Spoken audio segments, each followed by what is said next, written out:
सभी को नमस्कार। आज का अपना जो टॉपिक है वह गति के नियम, और इससे पहले अपनों ने पढ़ लिया था गति के जो अपने पास समीकरण है उन पे आधारित अपनों ने कॉन्सेप्ट और उनके जो आपके पास न्यूमेरिकल बनते हैं वो भी अपनों ने कर लिए थे। और एक अपने को ज्ञात ही है कि जो आपका थर्ड ग्रेड का एग्जाम है वो जनवरी में होगा। थर्ड ग्रेड की जो वैकेंसी है उस पर जो अटकलें थी वो थी पोस्टों पे आधारित। तो लेवल 1 और लेवल सेकेंड, तो लेवल सेकेंड है उनकी डीपीसी जो पेंडिंग है उसके आधार पर जो भी आपकी पोस्टें बनेंगी उसके आधार पर आपका एग्जाम हो जाएगा। ठीक है, अब डिपेंड करता है कि वो पोस्ट आपकी कितनी होती है।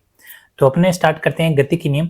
तो वीडियो स्टार्ट करने से पहले चैनल पे नए हो तो चैनल को जरूर सब्सक्राइब कर लें और साथ ही बेल आइकन को भी दबा लें ताकि वीडियो की नोटिफिकेशन आपको डेली मिल सके। तो बात करते हैं अपने गति के नियम।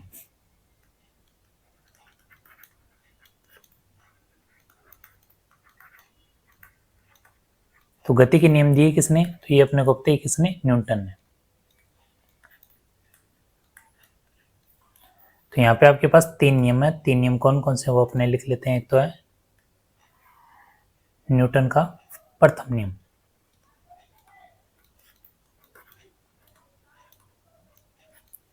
जिसको क्या बोलते हैं? जड़त्व का नियम।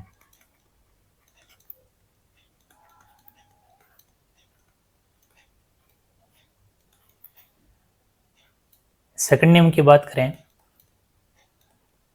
द्वितीय नियम। तो ये जड़त्व का नियम है, ये आ जाएगा संवेग में परिवर्तन।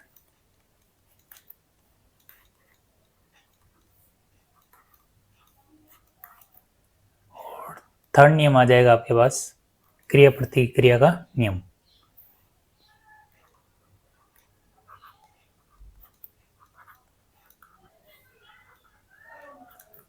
क्रिया प्रतिक्रिया,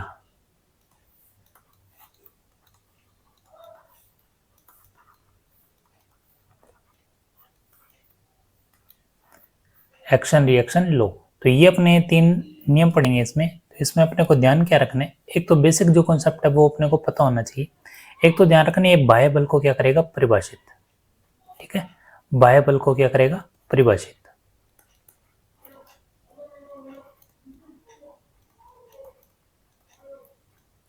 बाह्य बल को परिभाषित करेगा, यानी उसकी डेफिनेशन कौन देगा? ये अपना प्रथम नियम। उसके बाद बात करें इस पर आधारित जो फॉर्मूला बनेगा तो वो कौन देगा? आपका द्वितीय नियम। ठीक है, तो ये ध्यान रखना, बाह्य बल का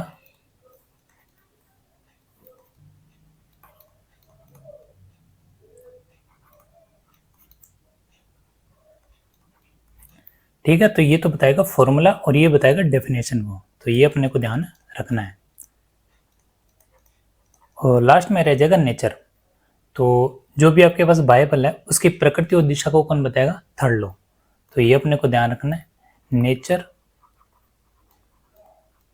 और डायरेक्शन। ये बात करेगा कौन? Third law. तो यही अपने को ध्यान रखना है। तो सबसे पहले अपने प्रथम नियम से पहले बात करेंगे कि जड़त्व होता क्या है। तो अपने बात करते हैं इनर्शिया। जड़त्व को क्या बोलते हैं? इनर्शिया।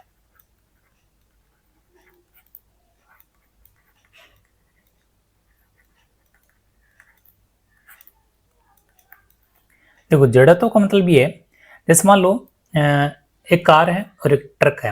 अगर आपको कहे सबसे ज्यादा आपको बल लगाना हो तो किस पे लगेगा? तो आप कहोगे ट्रक पे लगेगा। क्योंकि क्या है, उसकी स्थिति को आप परिवर्तन करने के लिए आपको क्या लगाना पड़ेगा? बल ज्यादा लगाना पड़ेगा। तो इसका जो मेन गुण है वो अपने को ध्यान रखना है। इसमें ध्यान रखना है जिसमें वस्तु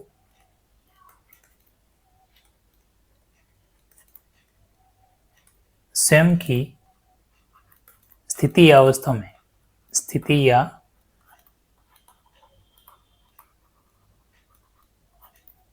अवस्था में परिवर्तन का क्या करे? विरोध। परिवर्तन का विरोध करे।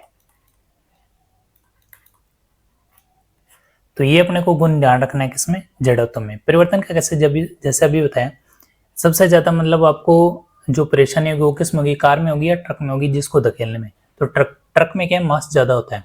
तो इसका मतलब वो अपनी स्थिति में चेंज करना चाहता है लेकिन वो उसका विरोध करेगा क्योंकि उसके बराबर आपको क्या लगाना पड़ेगा? जोर। ठीक है, तो इसका मतलब ये है कि इस पे जो डिपेंड रहता है वो क्या रहता है, द्रव्यमान। इसका मापन कैसे करेंगे, अपने वस्तु का द्रव्यमान।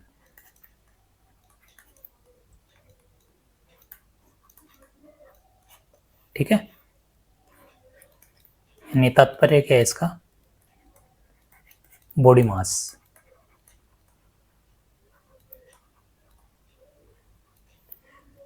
तो इसकी प्रॉपर जो अपने पास डेफिनेशन बनेगी वो क्या बनेगी कि प्रत्येक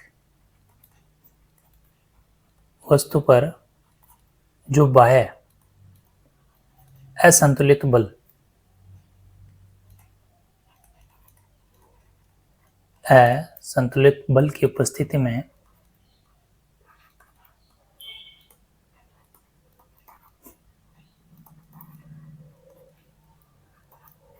अवस्था परिवर्तन का क्या करें, विरोध।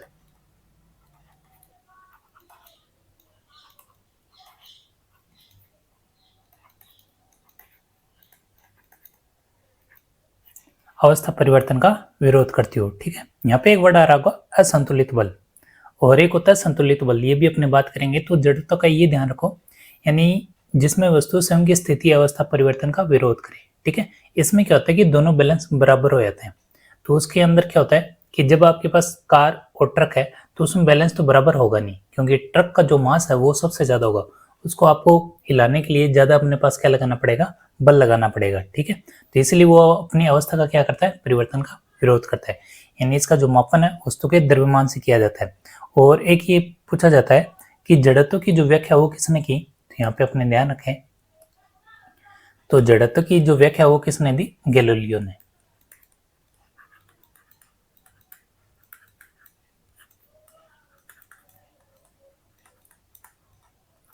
एक तो ये अपने ध्यान रखना है। ठीक है, अगर मान लो आपसे क्वेश्चन पूछ ले, क्वेश्चन ये है कार व ट्रक में किसका जड़त्व अधिक है, किसका जड़त्व अधिक है। तो यहाँ पे क्या करना है आपको, क्वेश्चन हल करने से पहले यहाँ पे जड़त्व में ध्यान रखना है। तो यहाँ पे अपने जड़त्व की बात आएगी तो सबसे पहले बात करेंगे द्रव्यमान। द्रव्यमान देखो यहाँ पे किसका ज्यादा होगा, ट्रक का। तो आप क्या करो, जो ट्रक का जो द्रव्यमान है वो ज्यादा होगा किससे, कार के द्रव्यमान से। द्रव्यमान ज्यादा है तो जड़त्व भी क्या होगा, ज्यादा। ठीक है, तो इसका मतलब जो ट्रक का जड़त्व है वो कार के जड़त्व से क्या है, ज्यादा।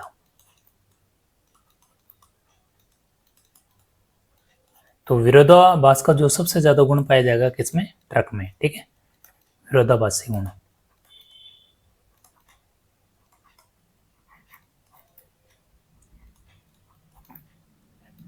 तो ये क्वेश्चन है। तो जड़त्व में हमेशा पहले कोशिश करो कि द्रव्यमान किसका ज्यादा वो फाइंड करो, उसके बाद जिसका द्रव्यमान ज्यादा है उसमें जड़त्व का गुण क्या पाया जाएगा, ज्यादा। ठीक है, एक अपनों ने बात की थी संतुलित बल,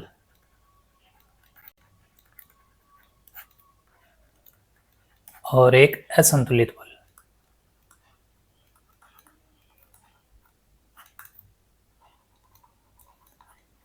इसमें तो क्या होता है कि जैसे कोई भी अपने बाह्य बल लगाए तो वो जो कोई भी चीज है वो घर्षण बल के कारण क्या हो जाती है, समान हो जाती है। यानी उनका जो आपस का जो बल है वो क्या हो जाता है, समान। यानी इस स्थिति में जो वस्तु होती है वो क्या होती है, स्थिर। जैसे मान अपने बात करें कोई भी प्रभावी अगर अपने बाह्य बल लगाएं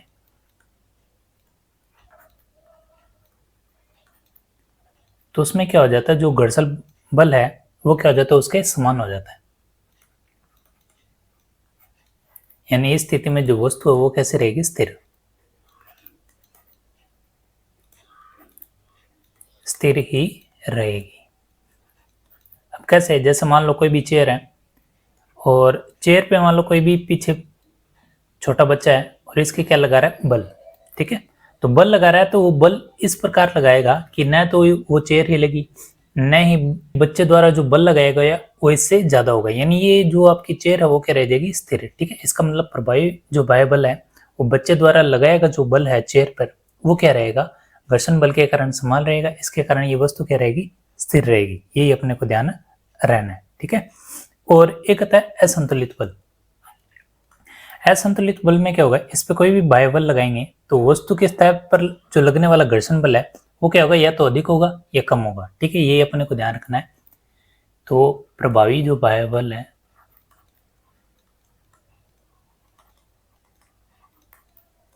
ठीक है, ये क्या होगा, घर्षण बल से अधिक। तो इसमें कहते हैं वस्तु सदैव बाह्य बल जो है असंतुलित बल की उपस्थिति में क्या होती है, अवस्था परिवर्तन को क्या करती है, दर्शाती है। ठीक है, लेकिन जो वस्तु वो वैसे की वैसी रहेगी, द्रव्यमान में कोई भी चेंज नहीं आएगा। ठीक है, तो यही इसमें एक लाइन ध्यान रखनी है कि वस्तु जो सदैव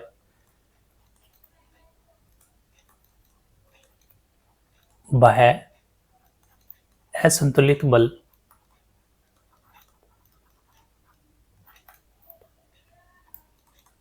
की उपस्थिति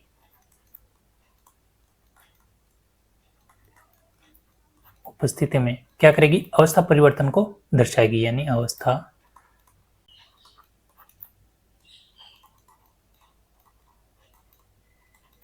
परिवर्तन को दर्शाती है। ठीक है, तो ये ध्यान रखना, यदि वस्तु पर असंतुलित बल अनुपस्थित हो तब अपने क्या करेंगे, तो अवस्था में कोई भी परिवर्तन नहीं रहेगा, यानी जो वस्तु जैसी वैसी रहेगी। तो ये तो जाहिर सी बात है, उपस्थित है तो अवस्था परिवर्तन को दर्शाएगी, अनुपस्थित है तो अवस्था परिवर्तन को दर्शाएगी नहीं, यानी जो वस्तु है वो वैसे ही रहेगी। ठीक है, तो ये तो बात है संतुलित बल और ये असंतुलित बल। अब बात करते हैं अपने गति के प्रथम नियम पे। अब प्रथम नियम ऐसा नहीं है कि अपन ने पढ़ लिया खत्म कर दिया, लेकिन अपने को पता होना चाहिए कि जड़त्व क्या है और जड़त्व पे आधारित जो बल है वो अपने किस प्रकार डिफाइन करेंगे। तो नेक्स्ट अपने बात करते हैं गति का नियम। तो नियम तो अब स्टार्ट हो रहा है, पहले अपनों ने जड़त्व पढ़ा था, गति का नियम, या इसको क्या बोलेंगे, जड़त्व का नियम।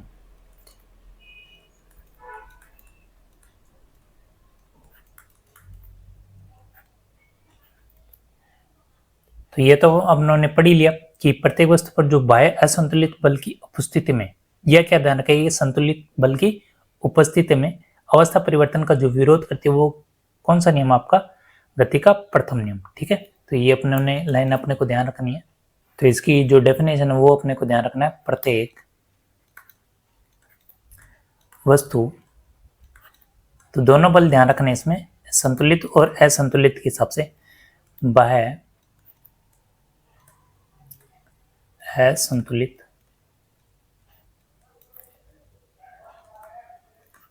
बल की अनुपस्थिति, यहाँ पे कौन सा वर्ड आ रहा है, अनुपस्थिति। तो उपस्थिति किसकी करेंगे अपने, संतुलित बल की। ठीक है, अनुपस्थिति में या क्या ध्यान रखोगे, संतुलित बल उपस्थिति में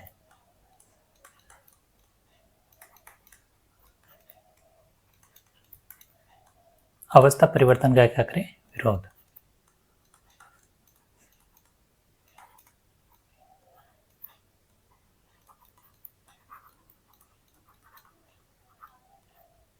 ठीक है, यानी अवस्था परिवर्तन विरोध करे, इसका मतलब वस्तु जैसी है वैसी बनी रहे। ठीक है, इसका मतलब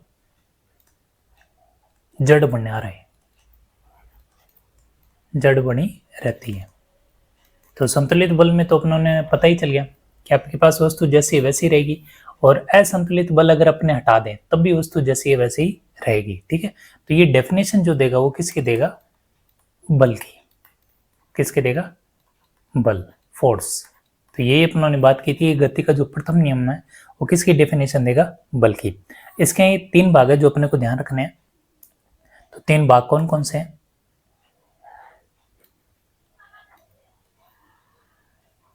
एक तो बात स्थिरावस्था में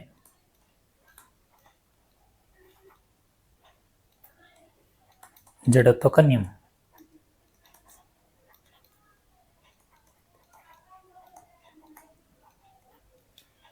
और दूसरा ध्यान रखना अपने को गतिशील अवस्था में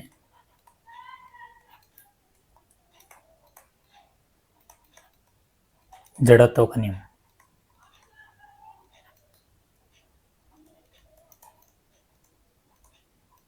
और तीसरा अपने पास दिशात्मक, यानी डायरेक्शन, जड़त्व का नियम। तो ये इसके 3 भाग है जो अपने को ध्यान रखना है। एक तो ध्यान रखना अपने पास स्थिरावस्था में, गतिशील, और एक है दिशात्मक। तो गति के प्रथम नियम में अपने को कुछ फैक्ट है जो अपने को ध्यान रखने। एक तो ध्यान रखना है अपने पास, यहाँ पे देखो क्या लिखा है, असंतुलित बल की अनुपस्थिति में, यानी यहाँ पे आपके पास टोटल जो बल होगा वो क्या होगा, 0, यानी बल जो लगाया है वो क्या है आपके 0। तो यहाँ पे अपने लिख लेते हैं, इसमें बाह्य असंतुलित बल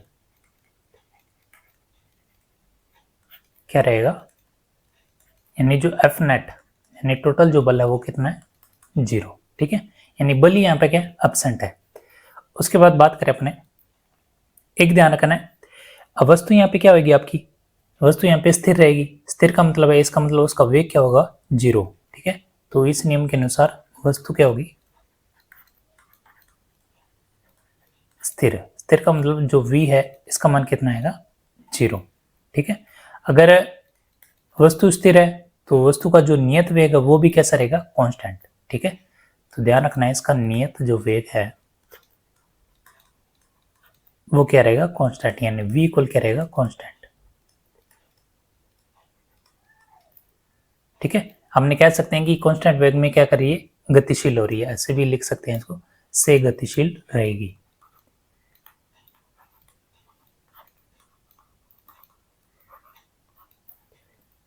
एक तो बात होगी ये।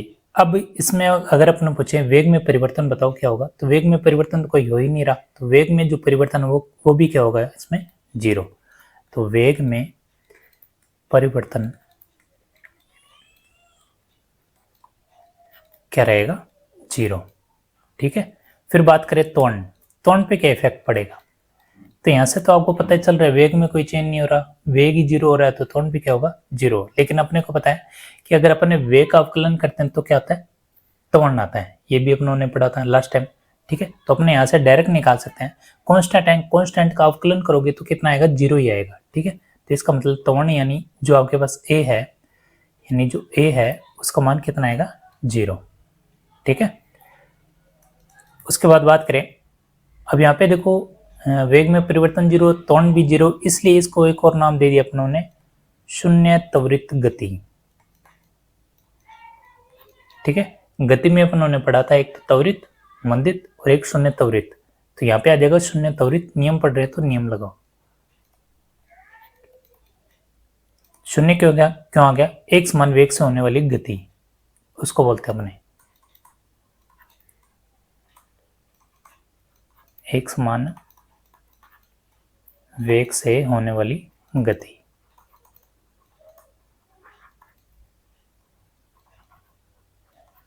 ठीक है, तो ये तो बात होगी, यहाँ पे कुछ फैक्ट जो अपने को ध्यान रखना है। तो प्रथम नियम के अपने उदाहरण ध्यान रख लेते हैं कि अपने एक तो बात की थी स्थिर अवस्था में, यानी इनर्शिया ऑफ रेस्ट। तो प्रथम नियम के उदाहरण,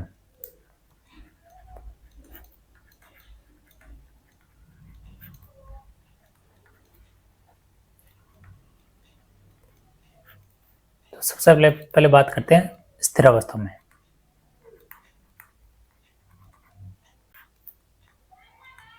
ठीक है, तो स्थिर अवस्था में ध्यान रखें अपने,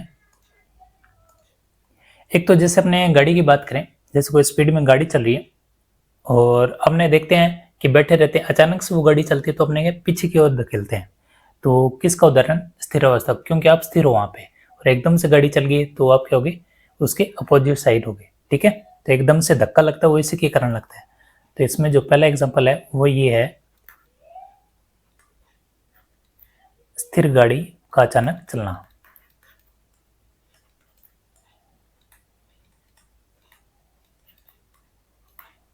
अचानक चलना। ठीक है, और एक आपने देखा होगा, तो जैसे ये गिलास है,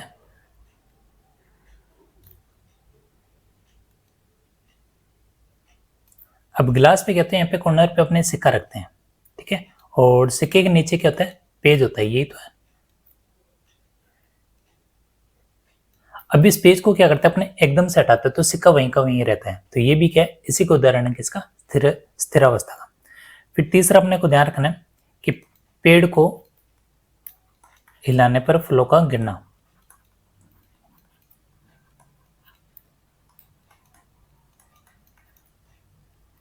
फूलों का गिरना।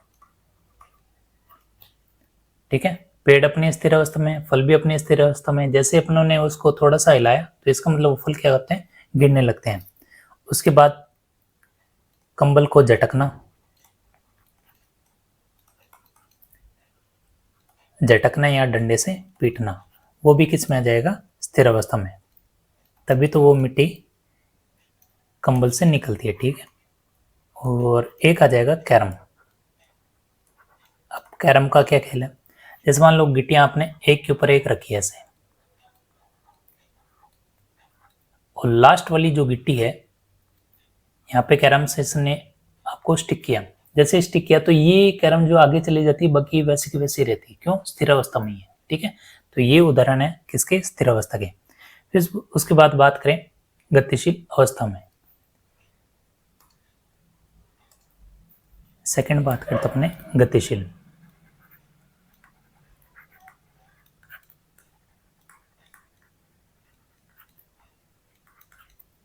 तो गतिशील अवस्था में अपने पास कौन कौन से उदाहरण है वो अपने देख लेते हैं। जैसे मान लो गाड़ी चल रही है और चलती गाड़ी में ब्रेक लगाने तो वो अपने आगे की ओर झुकते हैं। ठीक है, वो किसका उदाहरण है, गतिशील अवस्था में। तो ध्यान रखें, चलती गाड़ी में ब्रेक लगाना।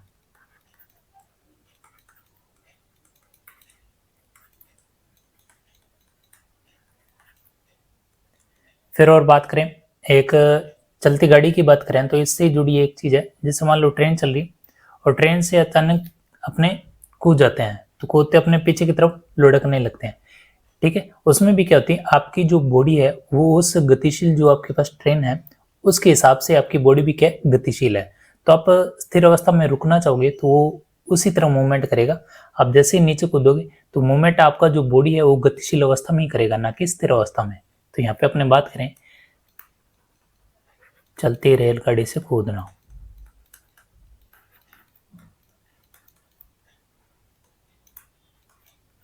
ठीक है, चलती रेलगाड़ी।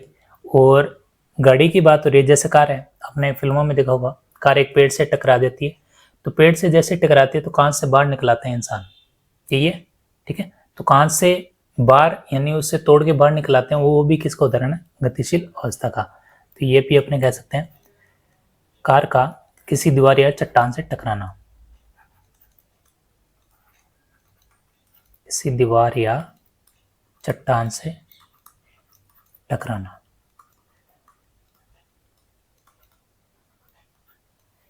ठीक है, और घुड़सवारी भी इसमें आती है।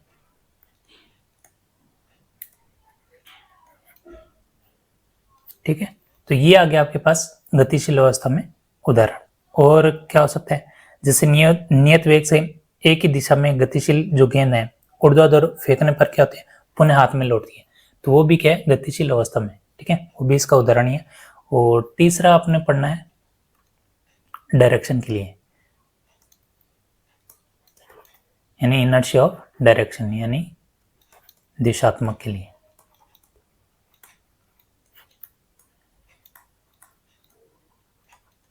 तो दिशात्मक अवस्था में क्या रह जाएगा, तो इसके उदाहरण, क्वेश्चन देखो उदाहरण से पूछेगा तो अपने को उदाहरण ध्यान रखने हैं इसमें।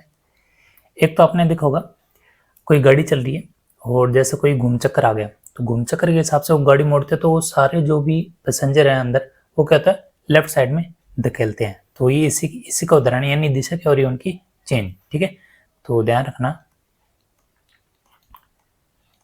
सड़क मोड़ युक्त, भाग पर यात्रियों का झुकाव।